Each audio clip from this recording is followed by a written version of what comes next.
Hello viewers, இன்னைக்கு நம்ம பார்க்க போறது ஒன் பீஸ் எபிசோட் 934 பார்ட் 2.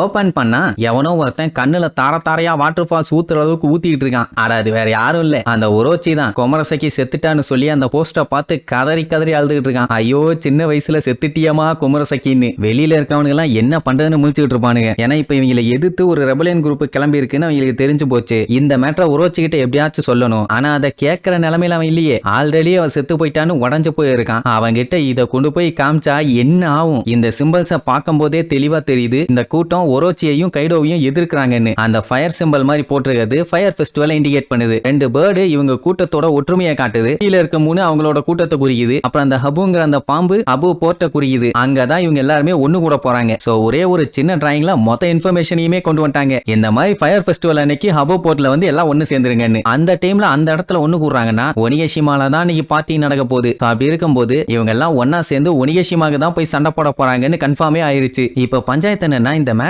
கடைசியில தெரிஞ்சா பரவாயில்ல, இப்ப முன்னாடியே தெரிஞ்சு போச்சு. அதனால எப்படி அவங்க எல்லாம் யார் யாருன்னு கண்டுபிடிச்சு அவங்க எல்லாம் கண்ட்ரோலுக்கு கொண்டு வந்துருவானுங்க. அதுவும் சும்மா இல்ல, அவங்கள வச்சு செய்ய போற டார்ச்சருக்கு இனிமேட்டு எவனுமே உரோச்சியும் கைடோவையும் எதிர்க்கணும்னு யோசிக்க கூட மாட்டான். அந்த அளவுக்கு வச்சு செஞ்சிடணும்னு பிளான்ல இருக்கானுங்க. ஆல்ரெடி இந்த உரோச்சி செம்ம கடுப்புல இருக்கான். இதுல இந்த கடுப்பையும் ஒன்னா சேர்த்து வெளியில வந்தான் கண்ணுல படுறவனெல்லாம் கண்டம் துண்டமா வெட்டி விடுவான். என்ன ஆக போதோ. அப்படியே கட் பண்ணா ஷினோபுக்கும் லாக்கும் பயங்கரமான சண்டை. ஐ மீன் வாய் தகராறு தான். என்னன்னா இப்ப இவங்க பிளான் லீக் ஆயிருச்சுல, அதுக்கு காரணம் யாரு என்னன்னு தெரியல. லாவோட ஆளுங்க வேணா சொல்லிருக்கலாம்னு ஒரே ஒரு சான்ஸ் இருக்குது. ஏன்னா பிளான் மொத்தமா தெரிஞ்சது அவனுக்கு மட்டும்தான். இப்ப அவனுங்க மட்டும்தான் மாட்டியிருக்கானுங்க. சோ ஆளுங்க தான் சொல்லிட்டாங்கன்னு இவன் சொல்லுவா. அவன் என் ஆளுங்க செத்தாலும் சாவானுங்களே தவிர இந்த மாதிரிலாம் உண்மையை வெளியே சொல்ல மாட்டானுங்கன்னு இவன் ஒரு சைடு கத்திக்கிட்டு இருப்பான். அதனால மாத்தி கத்திக்குவாங்க. இது எல்லாத்தையுமே அந்த டொனையாசுங்கிறவன் ஒட்டி கேட்டுட்டு இருப்பான். இப்ப என்னன்னா லா அவன் குரூப் மெம்பர்ஸ் அப்படியே விடுறதா இல்ல, விட்டா பயங்கரமா குடும்பப்படுத்தி கொள்ளுவானுங்க. அதனால எப்படியாச்சும் அவங்கள போய் காப்பாத்தணும். சஞ்சய் அதெல்லாம் வேண்டாம்பான். ஆனா அவன் கேட்கற மாதிரி இல்ல. அப்போ சஞ்சயோட மூஞ்ச காட்டுறாங்க. எல்லா இடமும் வீங்கி போய் பண்ண அடுக்கி வச்ச மாதிரி இருக்குது. எல்லாம் நம்ம நம்பி போட்ட போடுதான். பின்ன குளிக்கிற இடத்துக்கு வந்தானா அடிச்சு நொறுக்க தான் செய்வா. கடைசி வரைக்கும் நான் தெரியாம வந்துட்டேன், நானா வரல, எனக்கு எதுவுமே தெரியாதுன்னு வேற சமாளிப்பான். லா அதெல்லாம் கண்டுக்கிற மாதிரி இல்ல. அவன் பாட்டுக்கு அவன் குருவை காப்பாத்த கிளம்புவான். ஆனா ஷினோபு என்ன சொல்லுவா, நீ அவங்களை கண்டுபிடிச்சா கொல்லத்தான் செய்யணும்பா. இவ கன்ஃபார்மே பண்ணிட்டா இவங்க ஆளுகளாலதான் இன்ஃபர்மேஷன் வெளியே போயிருக்குன்னு. அதனால அவங்கள போட்டு தள்ளுறது மட்டும் தான் சரி. நிஞ்சா வேர்ல்டுல அதுதான் ரூல், நாங்க அதைத்தான் ஃபாலோ பண்ணுவோம்பா. ஆனா நம்ம பையன் தான் நிஞ்சா இல்லையே, பைரட் ஆச்சு. உசோ பார்த்துட்டு ஏன் இப்படி எல்லாம் பேசுற, பயமா இருக்குதும்பா. அதுக்கப்புறம் ஷினோபு கதறி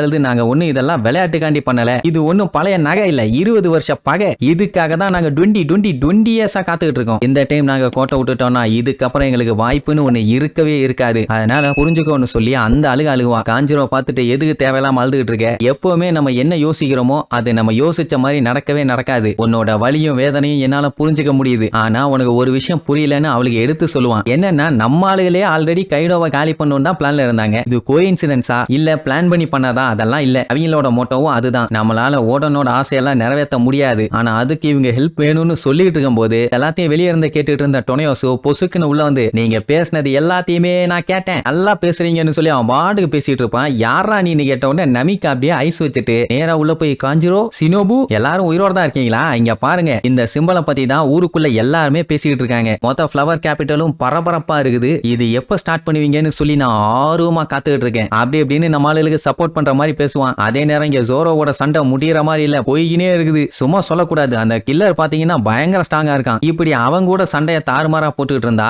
அந்த கத்தி திருட இருக்கானே அண்டா சைஸ் குண்டாவாயன், ஜோரோ கவனிக்காத அந்த டைம்ல வந்து அட்டாக் பண்ண ட்ரை பண்ணுவான். அதுல எஸ்கேப் ஆக போய் கடைசியில அந்த கில்லர் ஒரே சொருகு நம்மளோட நெஞ்சில இறங்கி பின்னாடி வந்துரும். இப்படி நம்ம பையன் மாட்டுவான்னு எதிர்பார்க்கவே இல்ல. எல்லாத்துக்குமே ஷாக்கு. ஆனா ஜோரோ அப்பவுமே சிரிப்பான். என்னடானா அந்த கில்லர் இழுத்து பார்ப்பான், அந்த கத்தி வெளியவே வராது. என்னடா இது வரமடையுது, உள்ளுக்குள்ள ஏதாச்சும் பூட்டு போட்டு வச்சிட்டியான்னு கேட்பான். உடனே கத்தியை வச்சு வெட்ட போவானா, சரக்குன்னு அவன் எஸ்கேப். இப்போ அந்த கில்லர் கிட்ட ஒரே ஒரு கத்தி தான் இருக்குது. நம்ம பயலுக்கு சந்தோஷம், இனிமேட்டு இந்த கத்தியை நான் வச்சுக்கிறேன்னு சொல்லிட்டு அவன் வாயில வச்சிருவான். சோ இப்ப 3 கத்தி ஆயிருச்சு. அதுக்கப்புறம் 3 ஸ்வாட் ஸ்டைல் எடுத்து அவனை ஒரே போடு. அட அவனும் அட்டாக் பண்ண ட்ரை பண்ணான். ஆனா அதெல்லாம் வேலைக்கே ஆகல. அந்த ஒரு போடு தான் அவன் அங்கேயே காலி. முன்னாடியே அந்த ஒரு கத்தி இருந்திருந்தா எப்போ காலி பண்ணிருப்பான். வீணா போனவன் குறுக்க வந்து உசுர வாங்கிட்டான். அதை பார்த்துட்டு குமரசக்கி எல்லாம் ஆடி போயிட்டான். கொக்க மக்கா இந்த அளவுக்கு ஸ்ட்ராங்கானு. அவ்வளவுதான் சோழிய முடிச்சிட்டான். அந்த கத்தி திருட என்ன பண்ணிட்டான், அந்த கில்லர்ட்ட இருந்த மிச்சம் இருந்த ஒரு கத்தி எடுத்துக்கிட்டு அவன் பாட்டு கிளம்பிட்டான். ஜோரோ கிட்ட சண்டைக்கெல்லாம் வரல. இப்ப என்னன்னா ஜோரோக்கு சரியான பசி. அது மட்டும் இல்லாம பயலுக்கு பயங்கரமா அடிபட்டு ரத்தம் வந்துட்டு இருக்குது இல்ல, அதான் நெஞ்சில கத்தி இறங்கினானே. அதனால மயக்கம் போட்டு அங்கேயே பொத்துன்னு விழுந்துருவான். நல்ல வேலை குமரசுக்கு பயந்து அங்க இருந்து ஓடல. ஐயோ சாம்ரா என்னாச்சுன்னு அடிச்சு புரண்டு வந்து அவனுக்கு ஹெல்ப் பண்றதோட